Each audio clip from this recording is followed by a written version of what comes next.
अस्सलाम वालेकुम दोस्तों, मैं हूं लियाकत राज पर। मीरपुर खास के कमिश्नर फैसल ओकेली साहब को क्यों हटाया गया? फैसल ओकेली साहब ने रेवेन्यू की मां बहन एक कर दी। अरबों खरबों रुपए की जमीन जो है वो जालसाजी के जरिए उन अफराद के सुपर्द कर दी जिनका इनसे कोई ताल्लुक ही नहीं था। बड़ी फाजरी की गई और जो एंटी करप्शन का इजलास है मौसूफ बार बार मुलतवी करवाते रहे ताकि जो उनकी करदा चोरी है वो पकड़ी न जाए और इनके नाक के नीचे अरबों खरबों रुपए के रेवेन्यू रिकॉर्ड में हेरा फेरी करके उन अफराद के हवाले किया गया जो इस ज़मीन के मालिक ही नहीं थे। तकरीबन सिंध हुकूमत के ग्रेड 20 के अफसर के खिलाफ बड़ा इकदाम उस वक्त सामने आया जब मुक्तदर हलकों ने इसके खिलाफ चार्जशीट सिंध गवर्नमेंट और चीफ सेक्रेटरी को भेज दी।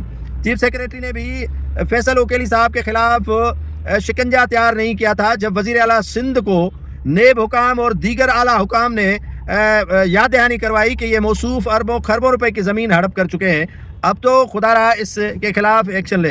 ये मौसूफ कई बार एंटी करप्शन के इजलास या मीटिंग्स नहीं बुलवाते थे क्योंकि इसके नाक के नीचे ज़मीन जो है वो निकल चुकी थी और ज़मीन इसने अरबों खरबों रुपए की फ़रोख्त जो है वो की थी। चीफ सेक्रेटरी सिंध को हिदायत मिली तो नोटिफिकेशन जारी किया गया। जलालुद्दीन महर को कमिश्नर मीरपुर खास मुकर्रर किया गया और अहम सरकारी जो है वो लेटर्स और ओहदे से हटाए जाने के नोटिफिकेशन की कापियाँ हमने भी मौसूल कर दी हैं और सभी के पास गालबन ये आवेज़ा हैं। लैंड स्कैंडल में पेशरफ्त न होने का बड़ा सबब यह है कि मौसूफ फैसल ओकेली उसमें रुकावट थे और नेब दीगर जो मुतल्लिका इदारे हैं इसके खिलाफ एक्शन लेने की तैयारी कर चुके हैं। एंटी करप्शन कमीशन या कमेटी के इजलास ताख़ीर का इस्तेमाल करते ये मौसूफ उस इजलास के बगैर फैसले ख़त्म हुए और बासर रेवेन्यू मुलाजमीन को बचाने की भरपूर इनकी जानिब से कोशिश की गई थी। वकला, सिविल सोसाइटी और दीगर मुतल्लिका इदारों के जानिब से